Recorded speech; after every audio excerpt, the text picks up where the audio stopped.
All right. Well, the Trump tax cuts were something that benefited pretty much everyone.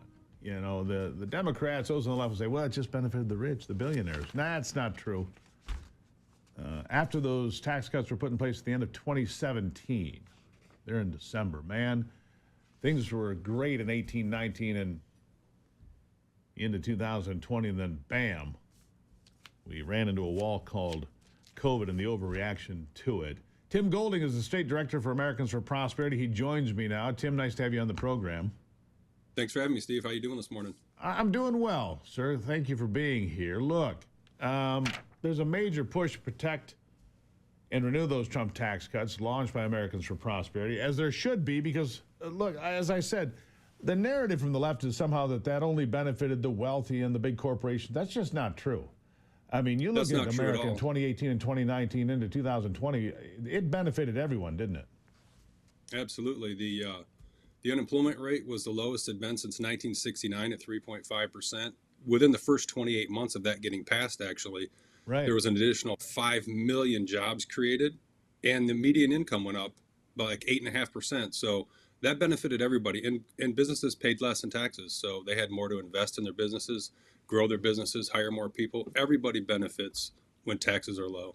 So let me ask you about this. The debt ceiling question is coming up here very quickly, right? And it's going to be another argument about debt. We're $36 trillion in debt, or whatever we are, on our way to 40, on our way to 50. It's unsustainable. We know that. So how do we get to a point where you release the debt ceiling so that America can spend more? But then can we ever turn the corner to bring it back down, keep tax cuts in place, keep the economy rolling, but turn the corner to bring that debt down? Because at some point, it destroys the country, doesn't it? Yeah, it does. And no country has ever taxed itself into prosperity. Raising taxes is not the answer. We have a spending problem. We take in less than we spend every year at the state and federal. Change that. And when you have low taxes, people are willing to spend more, and that grows the economy, and everybody benefits. So I don't know exactly what the correct formula is for the debt ceiling and taxes and all of that, but there needs to be some dramatic changes. And the first thing that needs to change is that the Tax Cuts and Jobs Act needs to be extended and or made permanent so that all the American families can benefit. But then we need to reduce spending. There needs to be cuts made to our federal and our state budgets, 100%, because we can't keep spending money we don't have. Our grandkids pay this off. Their grandkids are never going to pay this off. Yeah. So what do you say? I mean, do you need deeper tax cuts? I mean, here's the thing. You can figure this out pretty easy. You look at Tennessee or Florida, or any of the 8 states that have no income tax. They're booming, right? And the latest state to join that party is New Hampshire. And this is what's going to be an interesting little experiment.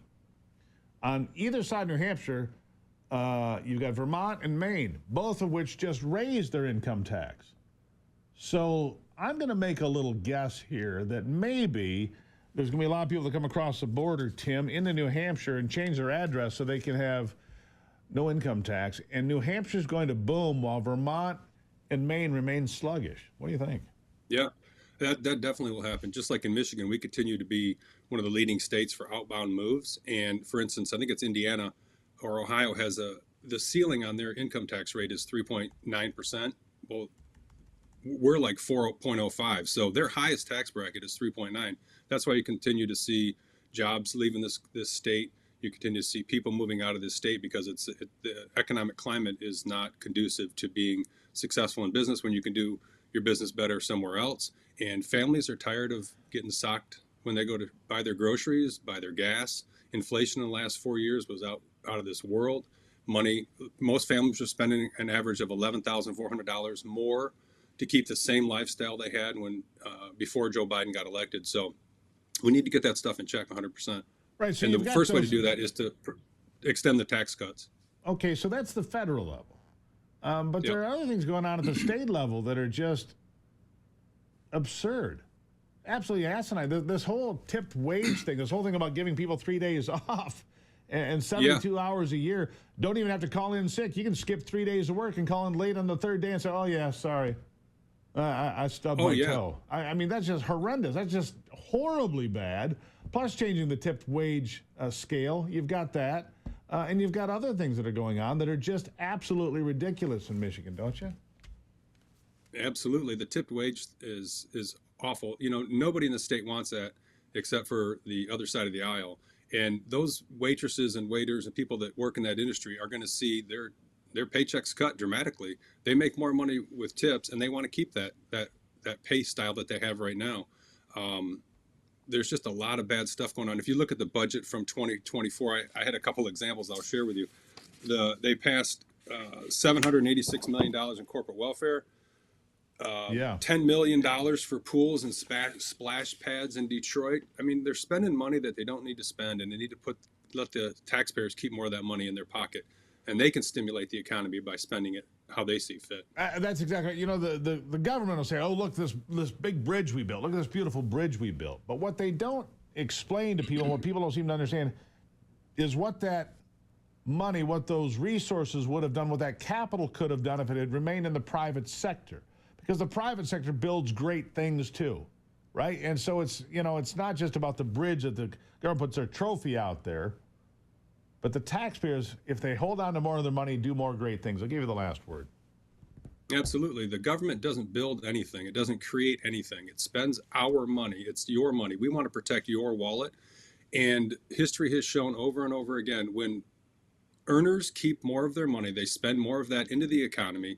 When businesses pay less taxes, they invest in their business, they hire more people, they create new products, innovation goes through the roof. There's so many benefits from having low taxes. And I would encourage you to go to protectprosperity.com. That's our new website.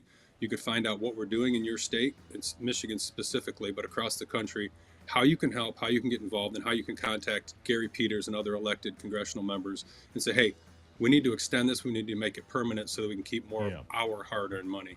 ProtectProsperity.com. Tim Golding, State Director, AFP. Thanks, Steve. Thank you, sir. All right, there you have it. We'll be right back.